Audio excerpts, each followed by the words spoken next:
Hi, Assalamu alaikum. I am Dr. Nizamuddin Qasmi. I am a sexual disorders and infertility specialist working here at Saira Healthcare and Hijama Center, Barabanki Uttar Pradesh. देखिए, आज की इस video में हम बात करने वाले हैं मेल से रिलेटेड एक बहुत ही मेजर प्रॉब्लम आजकल जो देखने को मिल रही है उसके बारे में हम बात करने वाले हैं। ये है टेस्टिकुलर एट्रोफी।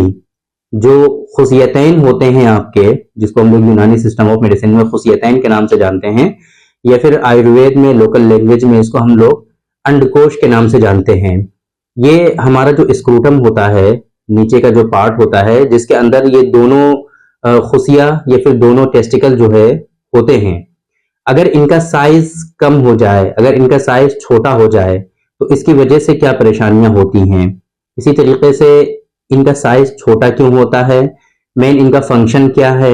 अगर साइज इनका छोटा हो जाता है तो आपको सिम्टम्स क्या क्या आते हैं, क्या क्या अलामात आपको मिलती हैं, और इसकी वजह से फिर आपको क्या क्या परेशानियां होती हैं, वो सारी चीजें आज की इस वीडियो में हम डिस्कस करने वाले हैं।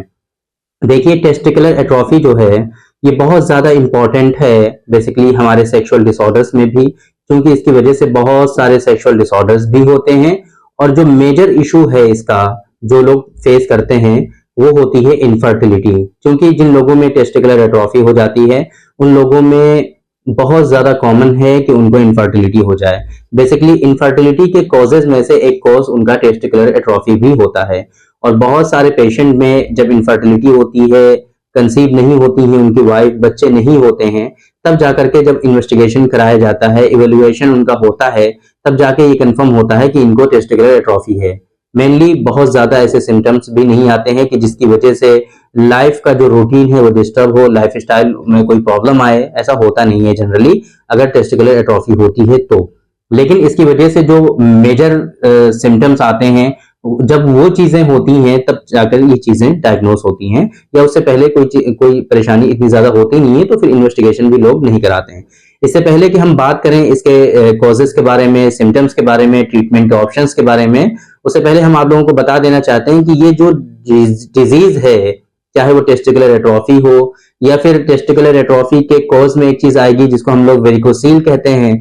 तो इस तरह की जो डिजीजेस हैं जिनकी वजह से इनफर्टिलिटी होती है, आप लोगों को हम यही कहना चाहेंगे कि इसके लिए आप बिल्कुल भी परेशान ना हो। ये डिजीजेस ऐसी नहीं है कि जिनका कोई ट्रीटमेंट अवेलेबल ना हो। अल्हम्दुलिल्लाह टेस्टिकुलर एट्रोफी का सक्सेसफुल ट्रीटमेंट होता है। बस ये है कि इसका जो कॉन्सेप्ट है ट्रीटमेंट का, अकॉर्डिंग टू यूनानी सिस्टम ऑफ मेडिसिन, उसको प्रॉपर वे में फॉलो किया जाए। ट्रीटमेंट का जो कॉन्सेप्ट है, जो लाइन ऑफ ट्रीटमेंट है, उसको प्रॉपर वे में फॉलो करके अगर आपका ट्रीटमेंट किया जाएगा तो ये चीजें बहुत ही आसानी के साथ क्योर होती हैं, बहुत ही आसानी के साथ ये डिजीजेस आपकी खत्म हो जाती हैं, ठीक हो जाती हैं। हमारे पास बहुत सारे पेशेंट अल्हम्दुलिल्लाह ऐसे हैं जिनको इस तरह की परेशानियां थी और आज वो ठीक हो चुके हैं, और उनका जो स्पर्म काउंट नील था, है ना, एजोस्पर्मिया के पेशेंट हो जाते हैं बहुत मोस्ट ऑफ द टाइम अगर उनको टेस्टिकुलर एट्रोफी होती है, तो अल्हम्दुलिल्लाह उनका सीमेन एनालिसिस भी नॉर्मल हो चुका है। बहुत सारे पेशेंट ऐसे हैं जिनको आज बेबी भी है। और कैसे, ना ही उन्होंने आईयूआई कराया, ना ही कोई उन्होंने ऐसा कोई कॉस्टली जो ट्रीटमेंट होता है वो लिया है। क्योंकि बहुत सारे पेशेंट ऐसे भी हमारे पास आते हैं जिन्होंने 3-3 4-4 मरतबा आईयूआई कराया हुआ है लेकिन वो उनका फेल हो गया। तो जाहिर सी बात है बहुत ज्यादा एक उन्होंने बजट इसके लिए बनाया, खर्च किया, बट वो फेल हो गया, तो अब क्या कर सकते हैं, कुछ नहीं।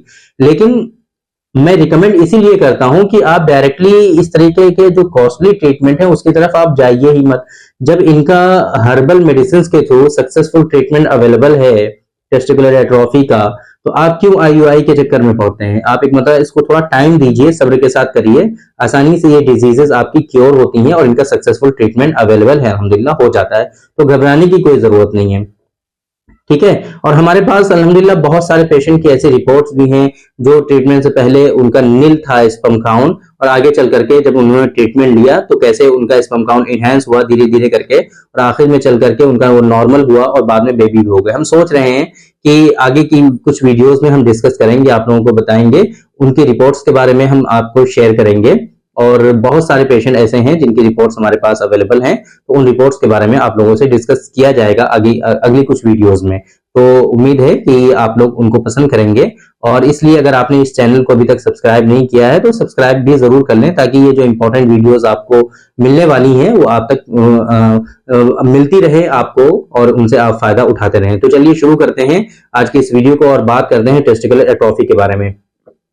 बेसिकली टेस्टिकुलर एट्रोफी होती क्या है, आप लोग एट्रोफी का मतलब समझ लीजिए कि जो नॉर्मल साइज होता है उस साइज से अगर उसका साइज कम हो जाता है या फिर शेप में भी चेंजेस आ जाता है। कभी कभी ऐसा होता है कि जिस तरीके से ये अंडे की शक्ल का होता है ना, ओवल शेप का होता है हमारा टेस्टिकल, तो इसमें भी चेंजेस आ जाते हैं और ये जो है लंबा लंबा हो जाता है, तो इसको भी हम लोग एट्रोफी में ही शुमार करते हैं। तो इसके पीछे के बहुत सारे कॉजेस हैं वैसे तो, लेकिन अभी हम स्पेशली आपको बता दें कि अगर चोट आपको लग जाती है, कुछ इंजरी हो जाती है या फिर अंडरलाइन कुछ कंडीशन होती है, वो क्या क्या होती हैं अभी हम उसके बारे में बात करेंगे।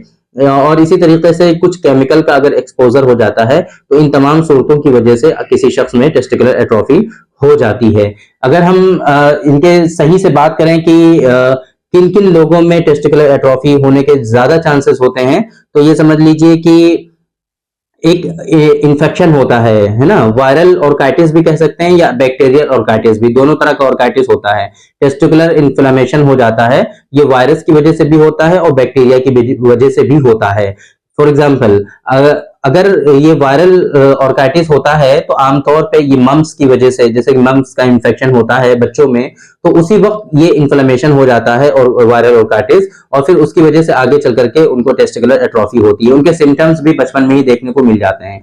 इसी तरीके से बैक्टीरियल ऑर्काइटिस हो जाता है एसटीआई की वजह से, है ना, गुनोरिया है, क्लमाइडिया है, इस तरह के इन्फेक्शन अगर किसी शख्स में हो जाते हैं तो उसकी वजह से फिर आगे चल करके उनको टेस्टिकुलर एट्रोफी देखने को मिलती है। इसी तरीके से कुछ और इंपॉर्टेंट अंडरलाइन कंडीशन जो मैंने आपको स्टार्टिंग में बताई थी, तो वो क्या है, जैसे कि वेरिकोसील है, किसी शख्स में अगर वेरिकोसील है या टेस्टिकुलर टॉर्जन अगर हो जाता है ना, तो वेरिकोसील की वजह से भी बहुत ज्यादा कॉमन है, टेस्टिकुलर टॉर्जन की वजह से भी।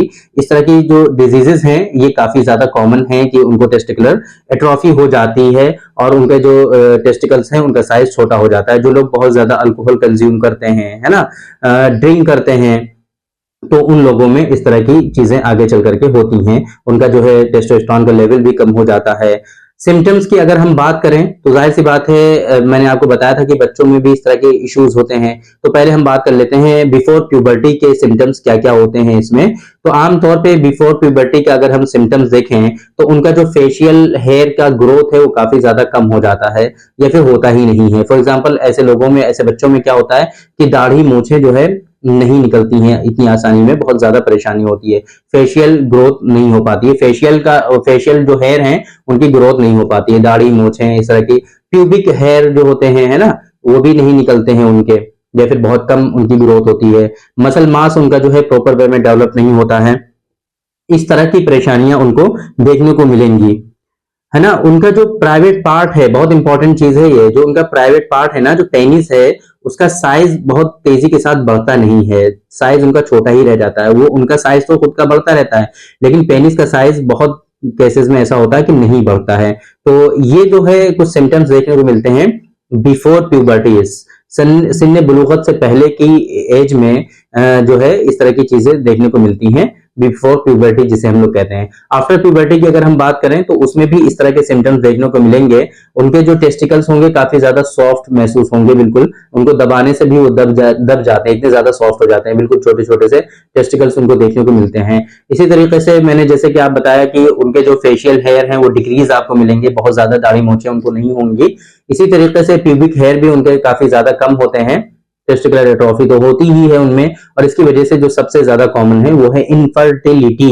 आप लोगों को समझ में आ गया होगा कि हम क्यों डिस्कस कर रहे हैं यहाँ पर इनफर्टिलिटी बहुत कॉमन है इसकी वजह से। और इसी तरीके से उनका जो सेक्सुअल ड्राइव है, सेक्सुअल डिजायर है, वो काफी ज्यादा कम हो जाता है, मॉर्निंग इरेक्शन उनको होना बंद हो जाता है, टेस्टोस्टेरोन का लेवल जो है उनका वो डिक्रीज हो जाता है। तो इस तरह की चीजें देखने को मिलती हैं ऐसे लोगों में। अगर सिम्टम्स की अगर हम बात करें तो इस तरह की प्रॉब्लम्स होती हैं। ये ज्यादातर जो परेशानियां हैं ऐसी नहीं है कि जिसकी वजह से लोग परेशान हों, लेकिन इसमें जो दो ही चीजें हैं जिसकी वजह से ज्यादा परेशानी होती है, एक होता है इनफर्टिलिटी और दूसरा होता है सेक्सुअल डिसऑर्डर्स, लाइक उनको सेक्सुअल ड्राइव सही से नहीं होता है, डिजायर में कमी हो जाती है, इरेक्शन में कमी हो जाती है, लो इरेक्शन का प्रॉब्लम होने लगता है, सीमेन की क्वालिटी का जो है बहुत ज्यादा खराब हो जाती है, सीमेन का प्रोडक्शन जो है अच्छे से नहीं हो पाता है। तो इस तरह की परेशानियां ऐसे लोगों में देखने को मिलती हैं, बहुत ज्यादा कॉमन है। टेस्टोस्टेरोन का लेवल जब कम होता है तो बहुत ज्यादा सुस्ती, काहली, थकान, इन सब चीजों का एहसास होता है, रूठा रूठा सा रहता है, वो कुछ करने का मन नहीं करता है, इस तरह की परेशानियां उसको देखने को मिलती हैं। सुस्ती बहुत ज्यादा आती है बेसिकली, है ना। तो इस तरह की परेशानियां उन ऐसे लोगों में होती हैं और बहुत ज्यादा परेशान हो जाते हैं। एज रिलेटेड भी बहुत ज्यादा होता है ये, है ना। जब एज एडवांस हो जाती है, जिस तरह आप लोगों ने सुना होगा कि फीमेल में मेनोपॉज होता है ना, कि उनका जो मेंसेस का साइकिल होता है वो स्टॉप हो जाता है, बंद हो जाता है। ऐसे ही मेल में भी एंड्रोपॉज होता है ना। तो अगर एंड्रोपॉज हो जाता है, एडवांस स्टेज हो जाती है जब, तो ऐसी सूरत में भी टेस्टिकल्स का साइज डिक्रीज हो जाता है। लेकिन वो इतना ज्यादा डिस्कस करने के लायक है नहीं, क्योंकि उस एज में जाने के बाद फिर कोई चीजें बचती नहीं है जनरली, ना ख्वाहिशात बचती हैं। और लेकिन ये एक कहा जाता है ऐसा, क्योंकि उसको बच्चे नहीं करने होते उस एज में जाने के बाद, है ना। लेकिन सेक्सुअल डिजायर जो है, जितना जितना आदमी बूढ़ा होता चला जाता है उतना ही सेक्सुअल डिजायर उसके अंदर बढ़ता चला जाता है।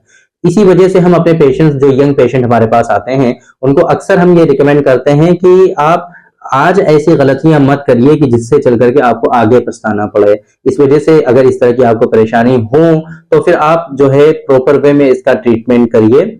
नहीं तो आप टेम्परेरी बेनिफिट्स के लिए कुछ मेडिसिन आप आज ले लोगे, आज आपका काम चल जाएगा, बट आगे चल करके आप क्या करोगे, आगे चल करके फिर तो कुछ नहीं होने वाला आपका, बहुत ज्यादा उसमें परेशानी होती है।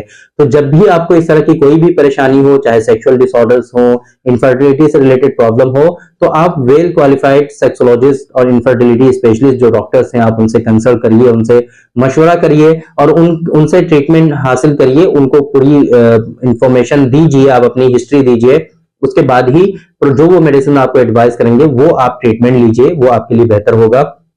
ऐसे आप इधर उधर से कोई मेडिसिन अपने हिसाब से मत लीजिए, वो आपके लिए काफी ज्यादा नुकसानदेह हो सकता है। तो थैंक यू वेरी मच। आज के इस वीडियो में हमने डिस्कस किया, आप लोगों को बताया टेस्टिकुलर एट्रोफी के बारे में, जो बहुत इंपॉर्टेंट है। बेसिकली हमारे बहुत सारे पेशेंट टेस्टिकुलर एट्रोफी के हैं जो यहाँ पे जिनका ट्रीटमेंट हुआ है, और अल्हम्दुलिल्लाह अभी भी बहुत सारे पेशेंट हैं जिनका ट्रीटमेंट चल रहा है। तो अगर आपको इस तरह की कोई परेशानी है तो आप डायरेक्टली हमसे भी कंसल्ट कर सकते हैं। डिस्प्ले पे आपको जो है हमारा हेल्पलाइन नंबर शो हो रहा होगा, इस नंबर पे हमारा ऑनलाइन कंसल्टेशन का स्लॉट आप बुक कर सकते हैं। पूरी दुनिया में आप कहीं भी हो, आसानी से आप हमसे कंसल्ट कर सकते हैं, और मेडिसिन भी आप पूरी दुनिया में कहीं भी मंगा सकते हैं। अल्हम्दुलिल्लाह पूरी दुनिया के लिए ये सर्विसेज हमारी अवेलेबल हैं। तो थैंक यू वेरी मच, बहुत बहुत शुक्रिया आपका। आज के इस वीडियो में इतना ही। इंशाल्लाह कल फिर मुलाकात होगी आपसे एक दूसरी वीडियो में, हम डिस्कस करेंगे आपसे एक दूसरे टॉपिक पर। तब तक के लिए आप हमें इजाजत दीजिए। अस्सलाम वालेकुम।